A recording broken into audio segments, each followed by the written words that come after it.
It isn't always easy finding the next project you want to work on.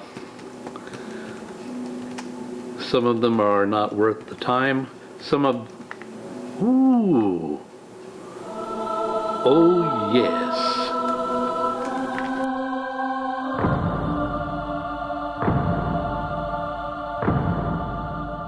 We have a winner.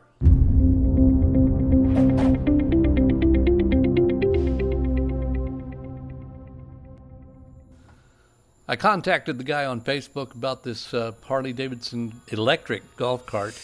Come to find out I was going to need to modify my trailer. Friend came over, we took the cutter to it, lowered the back end of it, and then added a winch. This cart had been sitting out there for about almost 20 years. The tire had come off of the rim on the back. The front tire was flat, that's why we needed the winch. It's covered with lichen.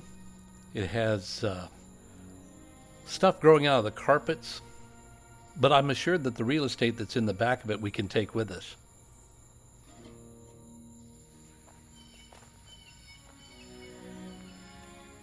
Hook the winch up to the bottom of it. Looks like it's going to pull on pretty easily. We're going to move this thing up onto the trailer and get out of here before the rain starts.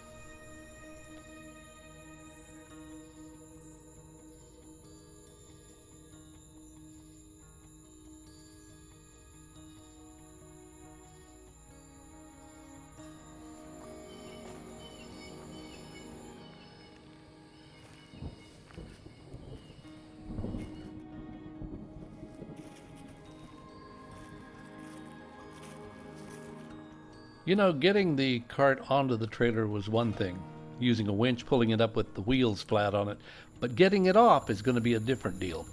We're going to have to take the wheel off the back and put a tube in it so that it'd be aired up, and fortunately the front tire holds air, so we'll just be able to roll it off after that. Somebody had the bright idea to paint this thing with white house paint. So the surface is just a little bit gritty and it's got stuff growing all over it. The terminals had burned off in a few places or rusted. All in all, it was in pretty good shape. The carpet is a total loss. We're going to go ahead and wash it with the pressure washer anyway, see how white we can get it, but we're probably going to throw it away. And no leakage in the transaxle. This is the all-important speed switch. You know, that's such a narrow metal frame on the thing. It seems like the fiberglass is just way too wide for it. Kind of reminds me of something, but can't remember what it was.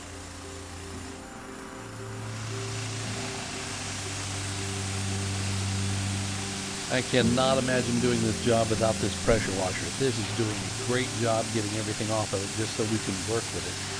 I have to get down to the paint so I can strip it with the aircraft paint stripper. Note that the batteries are swollen. Really going to be useless. It's going to be a complete replacement, I'm sure.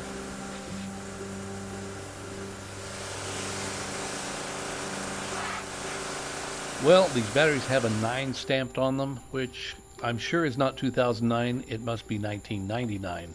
That puts them right at 20 years old. We'll be turning these in for a core charge. Cost is going to be about $800 or $900. See you in the next one.